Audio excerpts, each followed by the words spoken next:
Kisah ini disebutkan dalam Al-Quran, surat Al-Kahfi ayat 9 hingga ayat 26. Dalam kisah ini terdapat ujian keimanan dan pembuktian hari kiamat, bahwa sesuatu yang sudah mati akan dihidupkan kembali oleh Allah pada waktu yang ditentukan. Pada zaman dahulu, di suatu negeri hiduplah seorang pemimpin yang zalim bernama Raja Dicyanus. Selain zalim, raja ini juga kejam.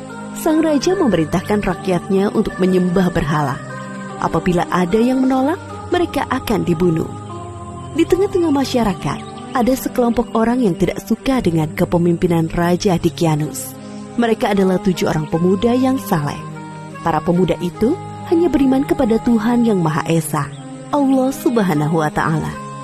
Aku sudah tidak tahan tinggal di negeri ini. Apalagi kita dipaksa untuk menyembah patung-patung mereka. Benda mati itu aku tidak suka. Aku juga. Apalagi raja tidak segan untuk membunuh orang yang tidak mau melaksanakan perintahnya. Bagaimana jika kita mencari tempat lain untuk beribadah? Maksudmu kita pergi dari sini? Sepertinya itu ide yang bagus. Kami setuju dengan usulmu itu. Bagaimana dengan yang lain? Kami juga setuju. Baiklah kalau begitu, sebaiknya kita pergi besok pagi-pagi, agar tidak ada orang yang melihat. Siap. Keesokan harinya, 7 orang pemuda saleh meninggalkan negeri mereka dengan bersemangat. Para pemuda ini yakin bahwa keputusan meninggalkan adalah petunjuk dari Allah agar selamat dari kezaliman raja. Bersama mereka ada seekor anjing yang mengikuti selama perjalanan. Setelah berjalan jauh, sampailah di depan sebuah gua. Gua yang cukup besar dengan dinding yang tampak tua. Sebaiknya kita beristirahat sebentar di gua ini. Kau yakin? Apakah aman di dalam sana? Aku akan masuk ke dalam untuk memeriksanya. Salah satu pemuda itu masuk ke dalam gua. Tak lama kemudian ia keluar dari pintu gua dengan tersenyum. Kalian semua masuklah ke dalam gua. Satu persatu pemuda masuk ke dalam gua. Ketujuh pemuda itu berdoa agar mendapat perlindungan dari Allah, sebagaimana yang disebutkan dalam ayat ke-10 surat Al-Kahfi. Ya Tuhan, berikanlah rahmat kepada kami dari sisi-Mu, dan sempurnakanlah petunjuk yang lurus bagi kami dalam urusan kami. Ketika para pemuda itu beristirahat, Allah menunjukkan kuasa-Nya dengan membuat mereka tertidur selama 309 tahun. Seperti yang disebutkan dalam surat Al-Kahfi ayat ke-25. Dan mereka tinggal dalam gua selama 300 tahun dan ditambah 9 tahun. Pintu gua menghadap ke sebelah utara, sehingga sinar matahari tidak bisa menembus ke dalamnya. Dengan begitu orang dari luar mengira bahwa gua ini tidak berpenghuni. Sedangkan anjing yang mengikuti mereka membentangkan kedua lengannya di depan pintu gua. Tak terasa 309 tahun telah berlalu. Allah membangunkan ketujuh pemuda saleh ini dengan tubuh utuh seperti sebelum mereka tertidur. Wahai saudaraku, sudah berapa lama kita tertidur? Aku kira sehari atau setengah hari. Aku tidak yakin. Terdengar bunyi perut keroncongan. Tiba-tiba aku merasa lapar. Tidak adakah makanan yang bisa kita makan? Sabarlah sebentar saudaraku. Aku akan pergi ke pasar membeli beberapa makanan untuk kita semua. Aku akan ikut denganmu. Ketika sampai di daerah permukiman penduduk, mereka mulai merasakan hal yang aneh. Bangunan, pakaian yang dikenakan orang-orang tampak asing, seperti baru pertama kali mereka lihat. Akhirnya, sampailah di sebuah pasar. Wahai anak muda, apa yang kalian butuhkan? Kami ingin membeli roti gandum dan buah anggur. Ini pesanan kalian. Penjual itu menyerahkan pesanan kedua pemuda di dalam wadah gerabah yang besar. Pemuda ke-1 mengeluarkan uang perak dari saku bajunya. Penjual gandum terheran-heran melihat uang dari pembelinya. Uang apa ini? Uang perak ini sudah lama sekali. Dari mana kalian dapatkan uang ini?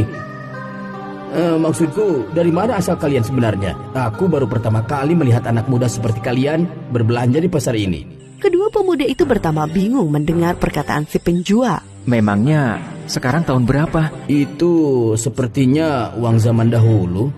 Jadi apa kita sudah tertidur selama bertahun-tahun lamanya? Penjual gandum makin bingung mendengar percakapan pembelinya. Tanpa sadar, tingkah mereka menjadi sorotan orang-orang di pasar. Ketika sadar menjadi pusat perhatian, kedua pemuda ini bergegas meninggalkan pasar. Siapakah pemuda itu, wahai penjual gandum?